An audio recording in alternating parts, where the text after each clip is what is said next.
You are all weirdos. Weird science is the revolution. Weird science is the revolution. Hello, everybody, and welcome back to the Weird Science Comics YouTube channel, where I'm going to be going through an issue from last week. And I was thinking of doing this, then I wasn't gonna, and now I'm going to do it. Of course, the new comics are coming out today as I am recording this, but I figured let's do this right at, I guess it isn't the 2-minute warning. I guess the game's over, but I'm going to do it anyway. It's Poison Ivy number 8 by G Willow Wilson. And it's not a fan of this book since the first issue. And I know some people were, though. And as far as I can tell, the book is selling well.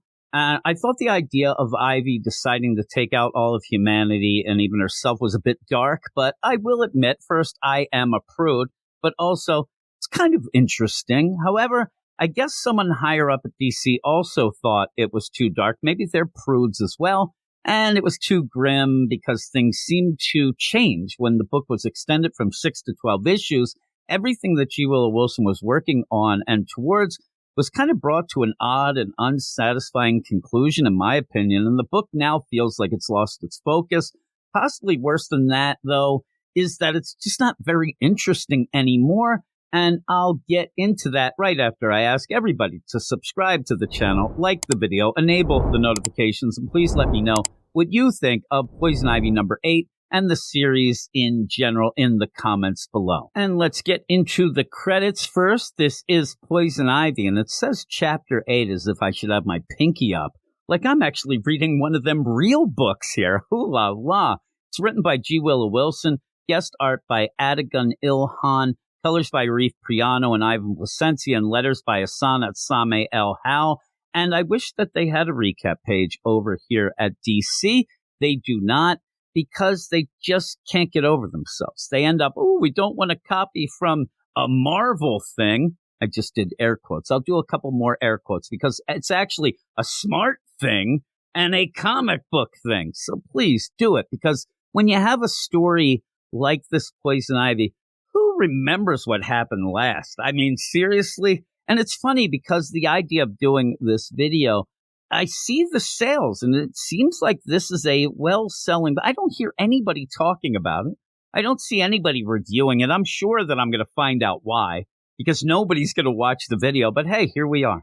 I'm new to the YouTube game. I end up where I have a couple people who talk to me about stuff. Some people are doing very well on YouTube, and they'll tell me what works and what doesn't. And usually I hear those things and I'm such a dummy that I just start doing the things that don't work, thinking I'm going to crack the code when there's no code to crack. But we'll see. We'll see, because here we go. And one of the themes G Willow has been working on in this series are the gray areas and other layers to situations. It makes sense since Ivy herself is the epitome of that. I know people have debated whether she should be a hero or a villain for a while now. But the gray area to me is that she can be one or the other depending on your point of view. One person's eco-terrorist is another person's eco-freedom fighter, right? I think so. G Willow showed that gray area in the first couple issues of the series when Ivy threw shade at vegetarians who rail at meat eaters ruining the world while they do worse by eating the blue agave, right? The blue agave. Yeah, it was a bit of a niche argument, but it was also neat as well. See, it works. And I got what she was saying, and I kind of thought, okay, she's trying to do some things here. That sort of thing continued in the last issue, where Ivy was surprised that a group of workers for this future gas corporation were willing to put up with plant monster attacks because that was just part of what ended up being a better life for them, a good job, a better life for them and their families. So what is an eco-terrorist / eco-justice warrior to do? Well, Pam, who is working as a landscaper now with those people at Future Gas, I don't even think she's been working long enough to have like her first break, but she's working there, right? She was allowed to waltz right into the CEO, Miss Crawley's office, because usually when you start at a big corporation, the landscapers on their first day are just allowed to go around people's offices, I guess. And she finds out that, surprise, surprise, the CEO has ties to Woodrow and is evil. We all would guess that because everybody in the series seemingly has ties to Woodrow and are evil, but hey. Of course, Crawley comes in and catches her, sprays Ivy with an aerosol type deal, which I'm sure Greta would be upset about. That's going to ruin the environment. That shuts down her ability to contain the Lamia virus inside her, and she becomes a disgusting wall decoration, right? She's Ivy, really, and she's just on this wall. She looks terrible. But that's not all, because the last issue we ended up seeing that the woman named Janet from HR ended up coming into the office and seeing Pam like that. And that's where we kind of pick up with Pam in this one. And we find out more about this Janet. Janet actually worked at another factory back in Gotham that Ivy destroyed not so long ago. And now she works at this future gas because she needs health care benefits because she has a tumor on her liver and needs surgery. And again, I think that when I'm talking about this, people are probably like, what the hell is he saying? Like all this stuff getting thrown in here. And it really is a mess. This book has become a mess. And the idea of what's important and how the story is being told is just subpar, because you find out this Janet. Oh, my God. And this is a big deal. I was working at a factory back at Gotham that you destroyed, Poison Ivy. And then I had to come here and get another job to get health benefits because I have a tumor on my liver. Plus, I met this great guy. But then when he found out I had a tumor on my liver, he left because of that. And I'm like, really? And also maybe somebody kicked her dog, probably keyed her car, right? They're probably out there keying her car right as we speak. But all this ends up being that Janet agrees to help Ivy. And it's one of those things where Ivy is trying to figure out, is humanity good or are they pieces of shit? Well, gray area there as well. But Janet says, I'll help you, but you can't end up, burning the company down to the ground because then I'll lose my health care benefits and then I won't be able to get this tumor off my. What are we doing here? This is a superhero comic, right? I thought so. And we're dealing with this nonsense, but she ends up agreeing. I'll help you get the antidote. We'll get you back to, fighting and yelling Ivy. Now they walk up and down some stairs and down some hallways, and they end up where they do find the antidote. But in the meantime, this Miss Crawley, the owner of Future Gas, she ends up, coming into play and yelling and screaming and chasing them. They end up in a swamp. And then Ivy ends up turning this Crawley into a horrific bog monster. Just ends up turning her into this just monstrosity, right? But, oh my God. If that's what's going to happen to Janet and her health care now that the CEO of the company she works for is a bog monster? I don't know that will play well in board meetings. Maybe they could shift them out to the swamp. I don't know. But you end up where we'll figure this out because Ivy and Janet, they have a nice conversation about this. Now, while this conversation's going on, let me remind you, they're in the swamp and they're actually sitting on the tongue of Crawley Bog Monster, who at this point probably just wants to die. Now, in a mean sort of way, pouring salt on the wound, Ivy does mention that turning Crawley into Crawley Bog Monster will make her probably outlive them all.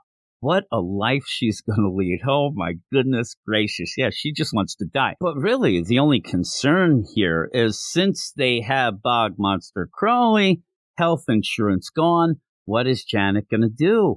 Well, thankfully, you end up having Ivy being able to call in some favors for some doctors in Seattle. Who knows what those favors entailed? I have no idea. But they are going to do the surgery even without the medical insurance. Oh, my goodness gracious. We're going to end up saving Janet from that tumor on her liver as if we really gave a rat's ass. I mean, we don't even know the woman. It's a shame that she has a tumor on her liver, but still, we were introduced to her willy-nilly, don't know anything but this sad backstory, and she is a trope and a cliche rolled up into one. And really what you have to look into, Ivy. Why was this woman working at two places that you had to burn to the ground? maybe she's the problem. And it's one of those things. It's like a guy who's married 6, 7 times, and it's always the woman's fault, right? No.